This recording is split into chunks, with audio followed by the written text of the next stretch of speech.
Welcome! In front of me is a OPPO Find X8 Pro, and today I will show you how you can record a screen on this phone. So to get started, you want to swipe down from the top of the screen. Now you want to do it twice, as this will reveal a bunch of toggles, and the next, locate the screen recording toggle. If it's not visible on the first page, you can swipe to the left and this will show you additional pages, and you can see here's my screen recording. Once you see it, you can just simply tap on it. If it brings up any kind of window like this, you just want to select either agree or while using the app.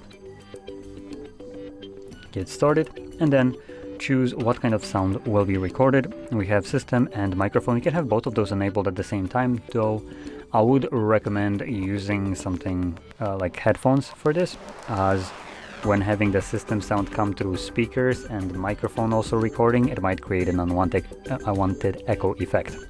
So for that reason, I'm just going to keep with the system sound. Next, we can select start recording. This gives you this pop-up right here with a counter showing how long you've been recording. And whatever you're doing right now will be recorded by the phone.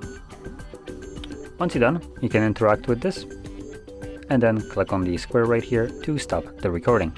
As you can see, it tells us saved to photos. So let's open up photos and quickly find it.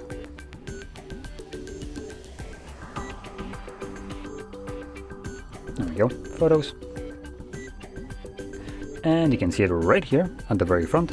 Now, it might be easier to find it later on down the line. Let's see, under albums, and we have, unfortunately, videos.